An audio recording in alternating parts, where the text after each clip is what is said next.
What's up, capoeiristas? I'm your host, Mr. Kashishi. So for this episode, I have the very big honor to bring to you, to our show, one of the many capoeiristas that I personally admire a lot. This is Mestre Mindinho.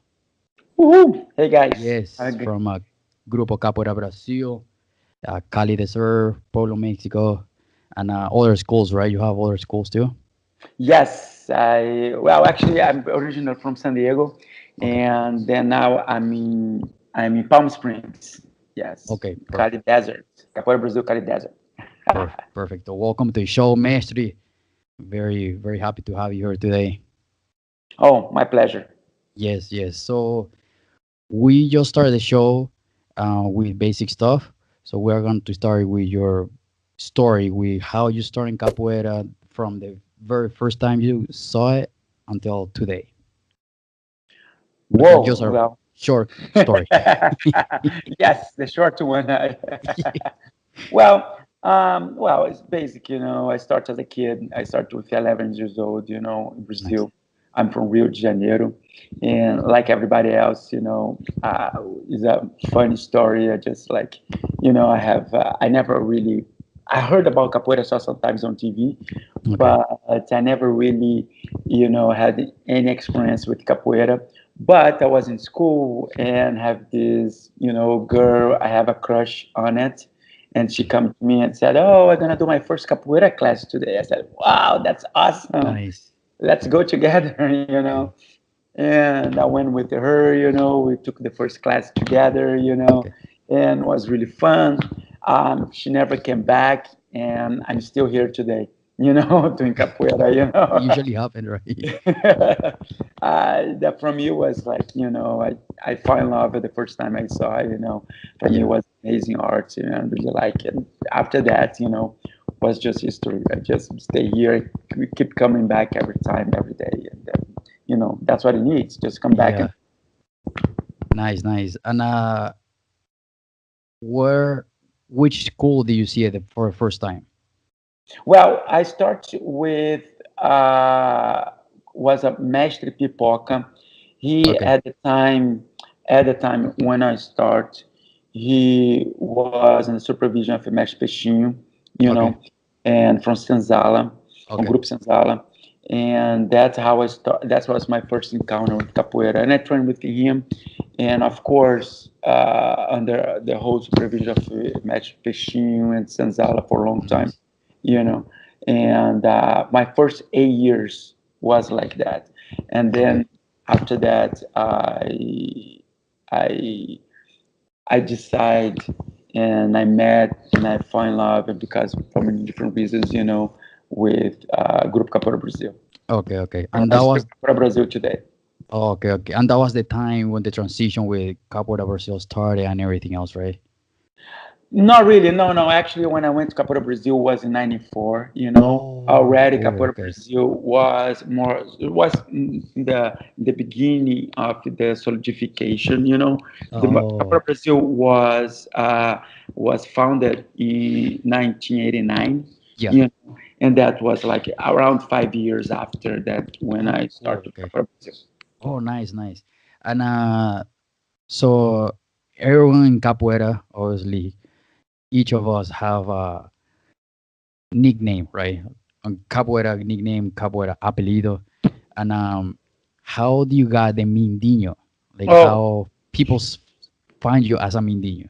that was very natural. Like when I started capoeira, I was a kid, 11, Okay. and very very very short, small. Okay. And my teacher used to teach class just for adults, Oh, okay.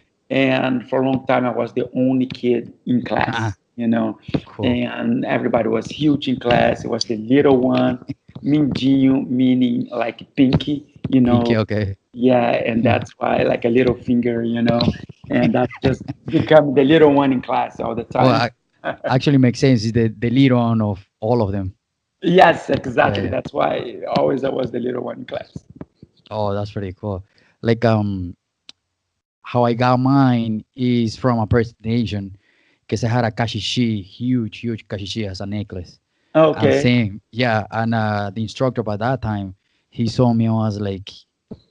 I was super skinny, super skinny, super tiny too. And he Yeah. was like, he saw me from head to toe, and he was like, I don't know, man. Then he saw the big ass kashishi. I was like, I think kashishi fits you. Wow, They from nice. there. Yeah. So also with time, with the years and everything else, um, each of us at some point, not everyone, but some of us decide to start teaching, and some of us decide to start charging. And at some point, probably I don't know how it's in Brazil, Venezuela, where I'm from. Uh, Sometimes we do some business, we do sometimes or nonprofit or create the business process. Or here in America, it's better to do business so you people can take kind of like serious. So what do you think about the process of like doing business with capoeira and all the stuff? Well, it's like something we have to discuss for, all capoeiristas has been discussing that for a Yeah, long time because it is, you don't have a choice, yeah, really. Eventually, if you do capoeira, if you put more hours in capoeira and training and practicing, yeah, and it's part of the formation of a capoeirista, teach classes. yeah, And when we start teaching classes, is your time, and that what happens is for that group to be able to grow, we have to put more time and have to put more effort. And in some point, it's become impossible. You put more time and effort if you don't charge for classes or yeah, you of don't course. have some type of income from that. You know what I'm saying? And become just something like it's not really good because the teacher, eventually they don't really want to do it, you know, Yeah, and they can't put more time because he can take time from his family or time from his work or time from even, his life, yeah, to exactly. dedicate to capoeira, you know. And that's why we as capoeiristas, we have to start to understand that's become a natural Yeah, and understand how that relationship works, with the Capoeira Academy, with yeah, capoeirista, with the teacher, with the instructor, and develop ways, for you to make that relationship more, let's say, a happier relationship, yeah, yeah, you have fun, something natural, shouldn't be a burden for the teacher, and not, of course, should be have to be something good for the students too, you yeah, know. of course. Yeah, I And mean, at the end, you gotta pay the academy, or you gotta keep those doors open. yeah, and not just that, but as much as the teacher, like he knows how to handle the Yeah, academy, handle the money, the students will see improvements in class, you'll yeah, see yeah, improvements how the class works, how the academy works, and see the growth. That's gonna make, everybody happy in that situation. And that's what we have to work on it right now. There sometimes the capoeirista take that such like, oh, I don't like to charge, oh, I have yeah, to charge, and they charge in a way, the students doesn't make the students happy, you know, yeah, and exactly. that's now what we should go for it. Yeah, When you understand better the relationship, you know, everything become much easier, much easier. yeah, yeah. Please, like, it's the same thing. Like, so you have how many total of years you have been doing capoeira? I'm doing capoeira. Well, I started capoeira in '84, and right now I have around 33 years in capoeira. 33. Okay. Yes. So that will be probably pretty much 33 years of career. He's like a doctor. Like doctor goes many years to college and transition, investing on himself to start learning all the stuff that he likes to do. And eventually he becomes a doctor. That he got a charge for that. For we can call it probably like get back his investment, then get the another income so he can kind of like get value of his own work. That's at least how I see it. Like us as a capoeirista, we invest in so much time on this, and I think it's really good for us to understand how to do business on this. Oh yeah, it's really important to understand how works, Yeah, But at the same time, of course, you invest on that, you yeah, know. But still, have a lot of rules of business in general. We have to apply Yeah, the academy and try to make that uh, not what I'm saying is our main goal always going to be make better students, yeah, of course. develop the art of capoeira, and make this person come to class and learn the art of capoeira. That's Yeah, our main goal. And like any other business, through around that main goal, but you have to have things on place, policies on place yeah, to be yeah, able allow those people to train in capoeira and study the art of capoeira, but at the same time, you have a profitable business where you yeah, can eventually live from, and yeah, you can exactly. eventually, dedicate yourself 100% to this, you know, Yeah, and that's, I think, if you have that's perfect combination, you know, when you start being successful in capoeira. yeah, yeah, exactly. And I think it's really important for all of us to understand at some point that this is really important, that we shouldn't be avoiding this or these kind of conversations. Oh, definitely not. And that's exactly one of the most important points. I think we have to go to places, have to talk about that. Yeah, Students and teachers, they have to exchange information. Because, for example, you are in Indianapolis, yeah, area, I am in California, and it's a different markets, you use different resources and different yeah, ideas, and some things work in your market, some things doesn't. But something, maybe I do something right in California, I can exchange with you. It might yeah, work also in your area. you yeah, know exactly. and we don't compete with each other. The idea is exchange with each other information and both grow in different markets. Yeah, yeah, exactly. I think that's what's our main goal right now, is as much as possible meet other capoeiristas, all the time, and be able to be open and talk about this type of conversation. Yeah, yeah, and that's one of my main goals with creating this podcast is not making everyone understand, but at least to see different point of view of how we can make it happen. Because I really believe that capoeira can be serious as a business. Oh, definitely. Capoeira is an amazing art. It has so many Yeah, advantages. One of the advantages of capoeira is because capoeira have so many elements. yeah, In capoeira, you can work in so many different areas. This yeah, sometimes can be a little bit confusing too. For example, if you do a martial art, it's very clear how martial arts business work. You have so many research out there and what you should be doing to work with martial arts. But when you're talking about capoeira, capoeira can be seen as a martial art, but can be seen as an educational tool also. At the yeah, same yeah, time, can be a fitness tool. At the same time, can be music and cultural art tool. I have so many different ways to see capoeira and develop capoeira. oh That's yeah, you have to kind of understand your market, understand what the type of capoeira you like to to teach, and what your philosophy, ideology in capoeira, and make that your flag, yeah. and be able to just uh, offer that to your market, your students, and build that capoeira family we all know and we all like.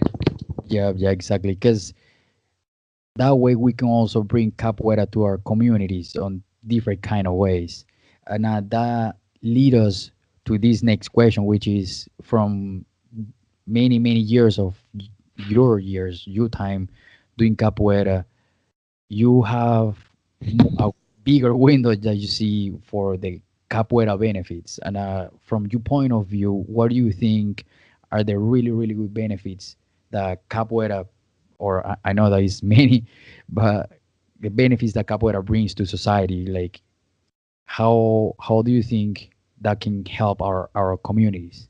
Well, I have so many ways in capoeira. It's Yeah. amazing. I have so many stories. Capoeira.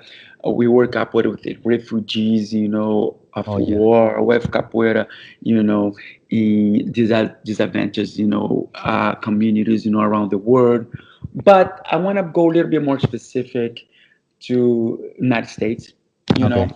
and I have because I've been here for 16 years now, and those years we've been observing how capoeira been working. One of the main things I think capoeira has really helped many communities in the United States is about create an open community like a family Yeah. sense. One thing happened a lot in the United States, and it's very, very well. No, majority of people come into our class when you start class. People travel so much in the United States. People Yeah. move. If you, for example, if you're born, is a very high probability. If you're born in a city or in a state, very high probability you're gonna work or you're gonna live in a Yeah. different state or in a different city, and Yeah. then and this make it like the connection with you and your family harder. And some Yeah. people have they sometimes they have like a hard time to be able to develop friendships and Oh the sense yeah. of community. And sometimes you are in school, for example, you left your city because you go to a school in a different state, and you just have to develop this full community. And capoeira become one of the main tools on that. Like I have Yeah. so many people, oh, I just moved here, don't have no friends, or I even live here for a while. But Yeah. as I went to capoeira, was so open, was so easy to make friends, Yeah. create. Exactly. I think that's one of the main points we have today, and how we try to tackle, like become this big family. Sometimes you, because you are in a different place, you don't have your family around you. You'll be able to develop this little group, and Yeah. the little capoeira group become your family. That's really one of the things being most noticed. I've been checking, I've been seeing, everywhere I go. Oh yeah. That because on these 17, a little bit more years doing capoeira myself, almost I will say probably 95% of my friends are from capoeira. And every time you travel to a festival, you like be a new person and then become a long time friend. And then you go, for example, like I met Chigre Branco on Chicago. I'm sorry, in California, and then until today we still text like, "Hey, what's up, man? Like, how you doing? Like, how your festival, everything." And Valenci too. Like, I met her in Chicago, and until today, and that was 2014. That I met her, and I met you the first time 2013, Mestre Bonecos Bachizado. I That's met right. you there, and since then until today, and super happy to have this conversation right now. And these kind of connections, the strong connection that capoeira give us, and I think it's powerful and beautiful that how capoeira can bring people from anywhere together. Yeah, definitely. Not just we make so many friends at the time, but Yeah, those friendships they keep for a long time. I correct. have many years. Because one of the things about capoeira we have in batizados, this type of event, what very unique for capoeira is this type Yeah, of a conference mixing with knowledge and something very unique, specific for capoeira, where pretty much the friendship, people yeah, come together to see each other again. Your friends, you bring your friends to your house, to your events, to your academy, open up the doors of your academy to be able to share, this moment and be able to have, this really amazing, let's say, display of yeah, that's what you're looking for all the time with friends, and that's something unique for capoeira.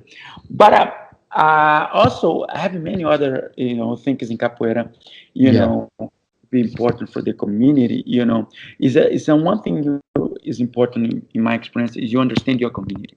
As much That's as you true. understand the people around you, you research, you see what's going on in the city council, you know what's going on, Yeah. you go to events, to parks, see people around. If you really understand your community, always you're gonna find a way capoeira can help that community grow. That's why capoeirista today you have to be aware about your surroundings. You Yeah, know, yeah. cannot just to focus in capoeira and have your little capoeira group. You have to, because the thing is, you gather knowledge from your capoeira group, you share, you exchange knowledge with your capoeira group, Yeah, but yeah. you bring that to your community where you live, the people around you. You know, Yeah. that's really important. As much as you understand your community, always you're gonna find many different ways capoeira can help with that. Yeah, and I think same thing that capoeira can help so many people from kids to adults, and inside our community can give a big help connection with other people, and I think it's beautiful. That's why I love capoeira so much. That's right. That's right. Yeah. Yeah. And so like we're getting towards the end. um do you have any event coming up or anything that you are planning pretty soon on your academy? Well, that's one thing is I think is important people understand also. Sometimes a lot of people ask me that is, oh, make events. And well, you have to understand this, your academy, they have to grow through cycles, Yeah, yeah, exactly. and those cycles, event is a big event or more small event, whatever type of event, they are results of those cycles you have in the academy. Yeah, Right exactly. now, we planning so much stuff coming up. A little bit more in Cali Desert. Yeah. Here Palm Springs. You know, Yeah. we just had the event. Now in the beginning of November Oh was yeah, amazing. yeah, I saw that. Yeah, it was our first event here. Was really good, really good. Um, and now this year we planning to have a few more events coming up. I don't have schedule yet, Yeah. those events, but I'm gonna give you our website, Oh, perfect. Yeah, yeah, yeah. and of course, Valente, she is amazing about updating the websites. Always keep our website updated. Awesome. Yeah, yeah. That's really good. Yeah, it's a big help. Yeah, and then everybody can go and check it out the website and see Okay, what's coming perfect. up, and definitely we're gonna have more information about our website is off the grid Off the movement grid. Okay. movement.org. Okay, perfect. And Off the grid movement.org. Yes. okay, perfect. And what are your social medias? How people can find you in social media, like Facebook, Instagram? Well, you just can looking for Mestre Mindinho, anywhere, Twitter, Facebook, in Okay. Instagram, we have accounts together, Okay. Mindinho Valente, Yeah, Instagram, yeah. go check that out, we're trying to post as much as often we can, our traveling, our training, Yeah, you yeah, know, yeah. Which is it's I think is really cool how to bring couple or share what you love with your partner. I think that's awesome. Yeah, actually, the Instagram account for us was very, a fortunate, idea to kind of combine our accounts together, because that gives us, is a way we outlet, not just what we do, our Yeah, passion, what is capoeira, yeah, but a little bit about us also, yeah, and yeah, it's very fun actually sometimes, we're always traveling around, go different places, rodas, events, all that, is a little bit how we live our lives, yeah. and our now, for example, in the last year I become vegan, and Oh, that's a cool. little bit how you kind of like, like share that experience also. Yeah, yeah. I think that's awesome because that's how I'm doing with my wife too. Like, start bringing her to capoeira, and start bringing the same thing. Start sharing those kind of stuff because I think it's better. It's a better feeling when you share what you love with someone that you love. Oh yeah, it's much. Yeah, I feel she's my big, partner in crime. We do Yeah, oh everything yeah, together. But capoeira is something we really share this passion of capoeira. We both have our academy. We both teach classes, in the that's academy, awesome. and that's really is a very fun experience for me to be able to share that with her. Yeah, that's awesome. At some point of the podcast, I will have interviews of couples. So Oh yeah, stay tuned. Stay tuned for that. that'll be cool. Definitely, Yeah, that'll be. yeah. I'm excited to see those kind of stuff because I'm gonna put my wife here because she's pretty shy doing camera or at least audio, but I'm gonna bring her. Oh, I'm gonna put my wife here because she's much better than me, man. She's nice in camera. I have to work on it, but she's Y- really good. Oh, nice. And so that's how people can find you on. Let's repeat again. So your website is Offthegridmovement.org. sweet, and your Instagram. Mindinho Valente. Nice. And people can find you on YouTube and Everywhere. everywhere as a Just Miss Mindinho. yeah, just look for Mestre Mindinho. Always gonna find. Beautiful. Perfect. Uh, myself, I really appreciate your time because I know you're pretty busy and you have a pretty busy schedule. And I'm very happy to have you here on the show. Super thankful for sharing your time, your knowledge, and your your experience and your point of view for capoeira. Oh, thank you. Was very nice. Invitation. As soon as I receive it, I wanna accept right away because I Yeah, know you're doing a great job. I really like what you've been doing. You're a guy have a lot of new ideas and try to go yeah. forward with it. And that's what we need in Capoeira today. We need the Yeah, people thank you. with new ideas, and support this type of interactions. That's what's gonna Yeah. make our Capoeira grow. Definitely. Yeah, Was because my I want to pleasure. connect. Thank you so much because I want to connect as much capoeiras as we can and use our resources, technology, and everything for us to share what we love. Oh, Yeah, great. Thank you. yeah. Thank you, Mestre. And I will talk to you soon. And thank you so much again. Thank you. Bye.